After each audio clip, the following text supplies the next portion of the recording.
December 4, 1974. DC-8-55CF of the Martinair Airline chartered Flight 138 from Surabaya to Jeddah. There were 191 people, 9 crew members, and 182 passengers on board the plane. Friends, support our channel by subscribing to it. The DC-8 was chartered by the Indonesian airline Garuda Indonesia and was on charter flight MP-138 from Surabaya to Jeddah on December 4th with a stopover in Colombo for refueling. At 12:03, Flight 138 took off from Juanda International Airport and reached an altitude of 26,000 feet at 12:27. At 12:41, after passing the Jereban radio beacon, the flight headed for the Helene beacon, estimating its passage at 12:54. After passing the radio beacon, the crew began climbing and at 13:05 reported to the controller that they had reached an altitude of 35,000 feet.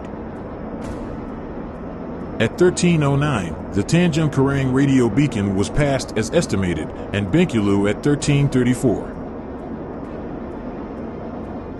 The next point of the flight path was the entry point to the area of the Colombo Control Center, the achievement of which was estimated at 15:03. Flight 138 entered the Colombo area a few days earlier. After that, at 15:57, the crew reported crossing the 85 degrees meridian and gave an estimate of reaching the coast at 16:27. In response, the dispatcher gave instructions to switch to the Colombo Control dispatcher. The crew contacted Colombo Control and reported a distance of 149 miles and an altitude of 35,000 feet and an estimated time of arrival at the coast at 16:30 and landing at Bandaranaik Airport at 16:45.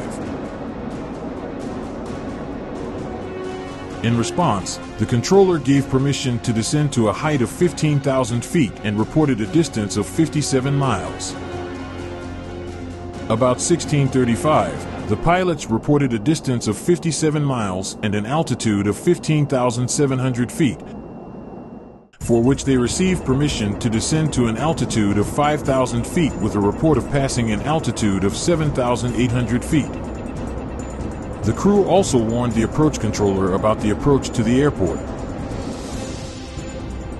At 16:38, it was reported that the altitude had been passed at 7,800 feet, and the controller instructed to contact the approach controller.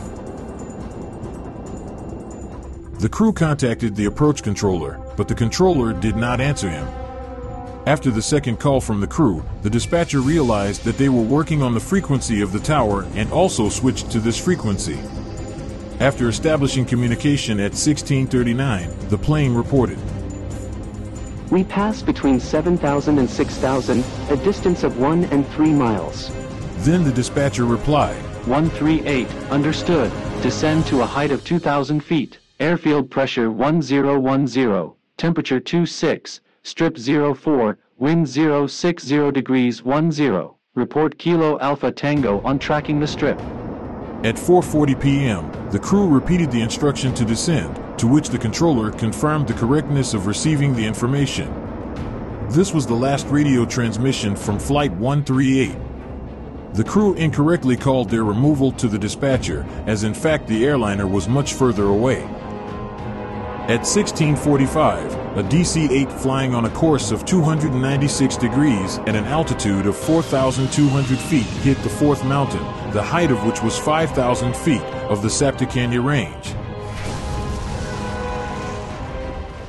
The crew attempted to climb, but then at an altitude of 4,300 feet and 45 miles from the airport, the plane crashed into the fifth mountain, Anjamalai, and was completely destroyed. All 9 crew members and 182 passengers on board died.